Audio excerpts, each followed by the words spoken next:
Innovation pays off.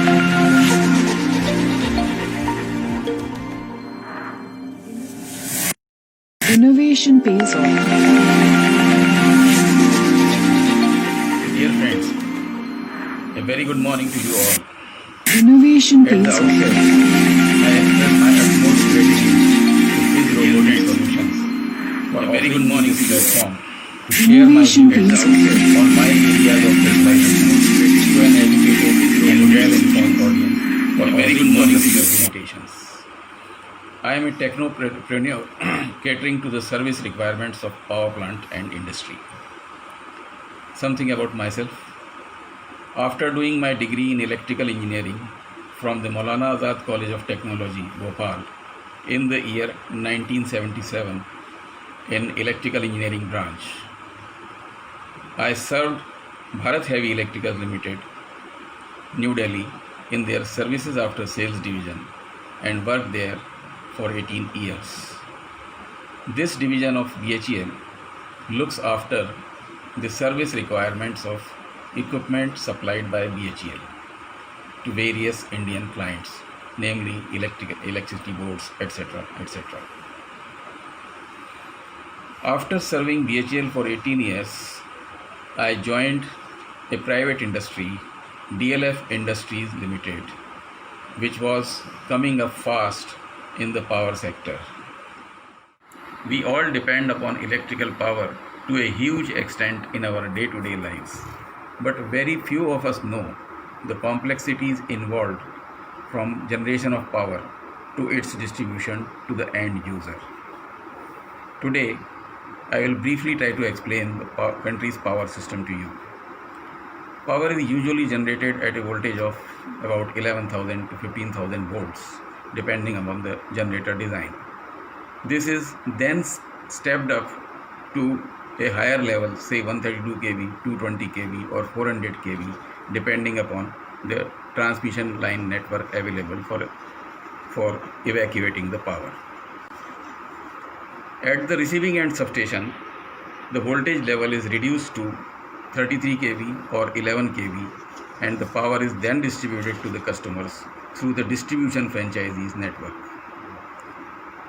In India, the sources of power are 1. Thermal power, which uses coal as the fuel or gas as the fuel. Hydroelectric power, which uses the potential energy of water stored upstream in a dam. Nuclear power, which uses energy derived from atomic fission. Solar power and wind power, which depend upon sunlight and wind. As of March 31, 2020, India has an installed capacity of 3,70,106 megawatt across thermal, hydroelectric, nuclear and renewable energy sector, which includes solar and wind power. Category-wise installed capacities across various sectors are thermal 2,30,600 megawatt or 62.8% of the installed capacity. Hydro 45,699 megawatt or 12.4% of the total installed capacity. Nuclear 6,780 megawatt or 1.9% of the total installed capacity. Renewable energy sector, that is solar and wind, 87,028 megawatt or 23.5% of the total installed capacity of the country. The above installed capacities are shared between the central sector, the state electricity boards and the private sector. The share of center is 93,477 megawatt or 25.2% of the total installed capacity. State electricity boards 1,03,322 megawatt or 27.9% of the total installed capacity. Private sector 1,73,308 megawatt or 46.8% of the total installed capacity. All the states are entitled to a proportionate share in the central government projects, namely the public sectors, NHPC, NTPC, etc. etc. All private producers have power purchase arrangements with the respective state governments. Surplus power, if any, is sold by the private players either directly or through open access through power trade exchanges at market determinable prices. Thermal generating units use coal as the fuel. Coal is used to fire the boilers, which convert water into high pressure steam. Superheated steam drives the steam turbines, to which are coupled the generators, which ultimately produce electrical power. The typical lead time from start to availability of power for a thermal unit is 5 to 6 hours. Because of this long duration, thermal units are not suitable for meeting emergency power requirements. As such, thermal units are used for catering to base load requirements. Thermal units run on a round-the-clock basis. In hydro units, water stored in a dam upstream is used to drive the hydel turbines, which convert the potential energy of the stored water to kinetic energy through hydel turbines. Generators are coupled to the turbine. Generators produce electrical energy. The lead time of a hydel unit from start to availability of power is 2 to 3 minutes, which is quite short. As such, hydro units are used for meeting the peaking demands of power in the grid system. Nuclear power generating sets also have the same limitation as the thermal generating sets. That is, their lead time from start to availability of power is also about 5 to 6 hours. These units also run continuously round the clock basis. They cannot be used for meeting emergency power demands as their time of lag is almost 5 to 6 hours, as already explained. About 23.5% of the installed capacity in India is solar and wind power.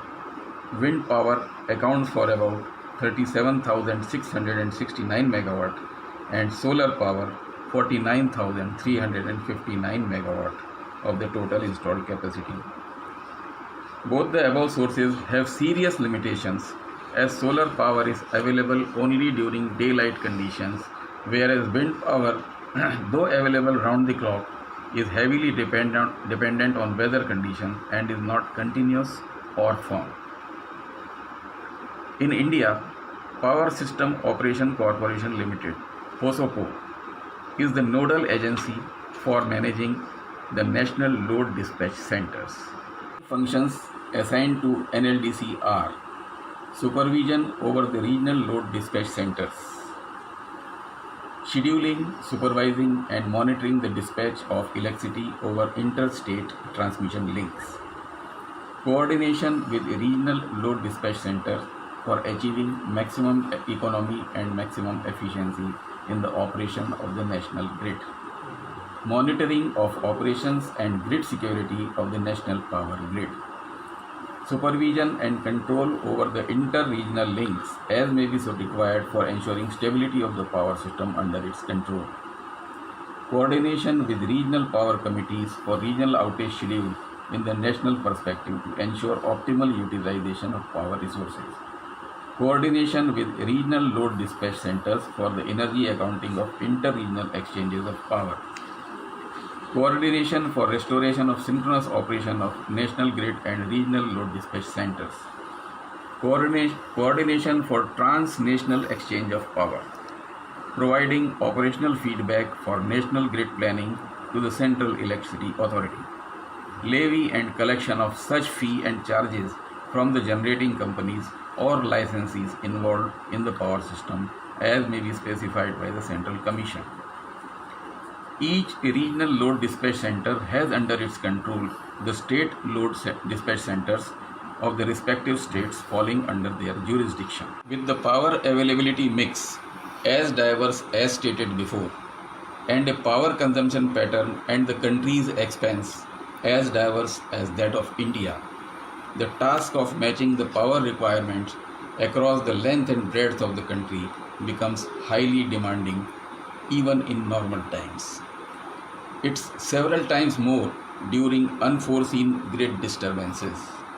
There have been instances in the past when the entire northern and western grids have collapsed due to system faults and the entire region came to a grinding halt, affecting the industry, railways, hospitals, and all major establishments which are heavily dependent on power. The world is passing through a very critical period right now in view of the COVID-19 coronavirus pandemic. In a thickly populated country like India, the consequences of neglecting the government's directive regarding social distancing and lockdown could be highly devastating. Further, the duties of doctors, medical attendants, and paramedics, as well as that of the law enforcement agencies, the police, etc., assume tremendous importance under circumstances that we are currently in. The personnel manning such duties have been very rightly coined as Corona Warriors.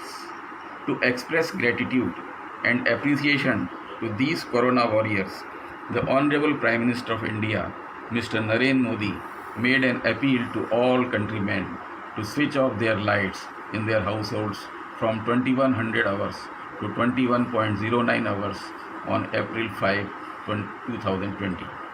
This was given a wide publicity on the entire media, including the social and print media. Considering the public sentiment on the issue, it was expected that all countrymen would honor the appeal of the Honorable Prime Minister. To a layman, switching off domestic lights at a particular time and for a particular duration is merely playing with some switches to switch on and switch off the lights. But to the power controller, that is the National Load Dispatch Center, the task to keep the grid stable under such extreme load changes is a daunting task.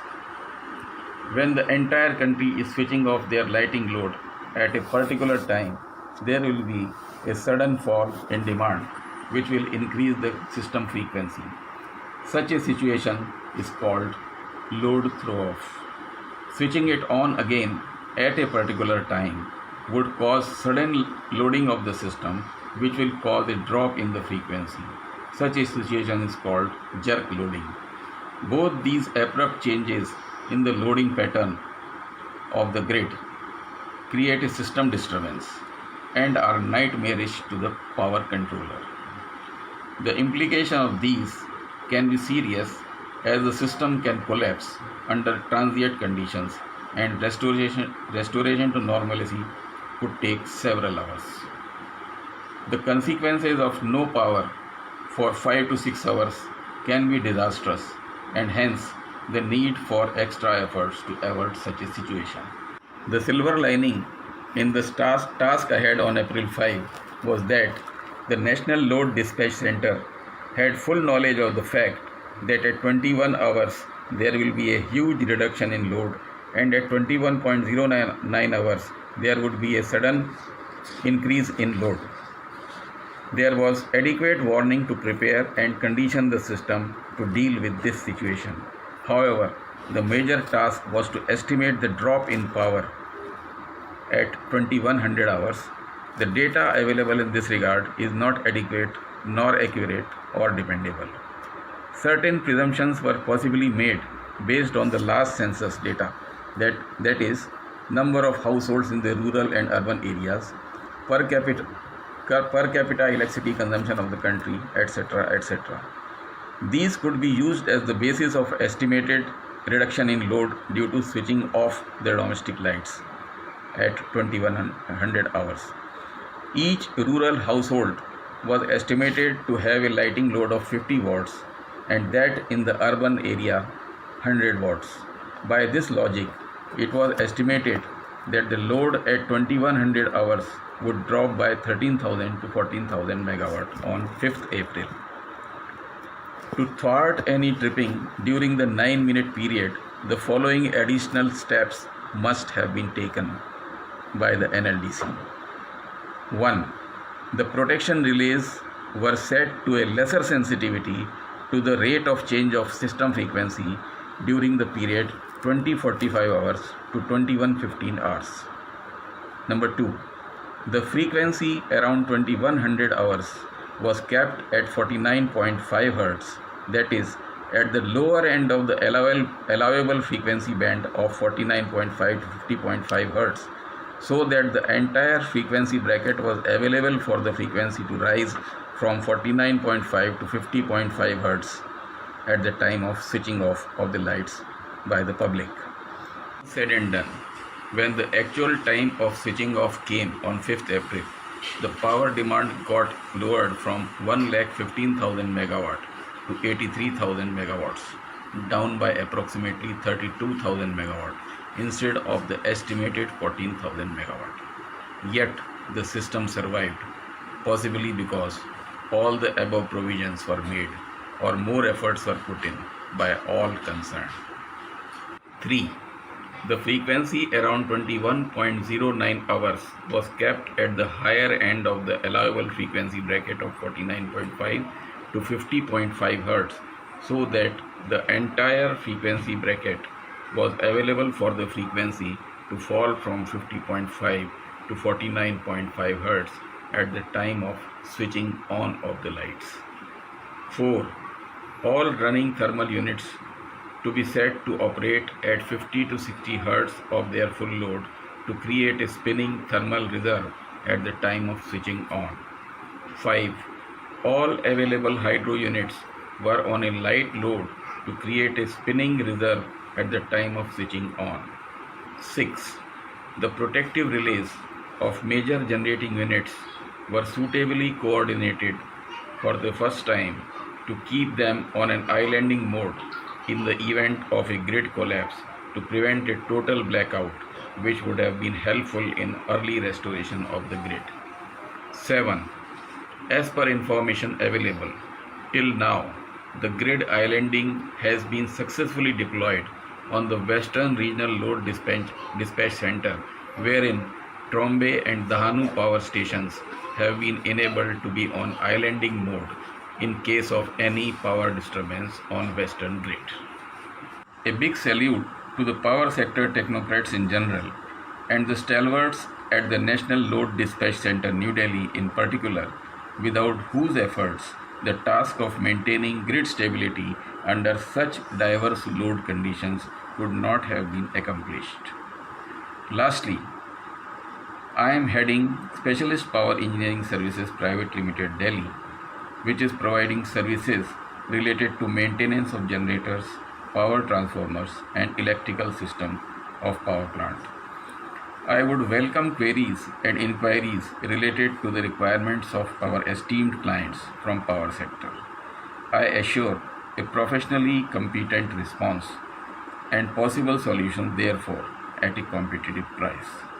Stay home, stay safe, follow social distancing and defeat COVID-19.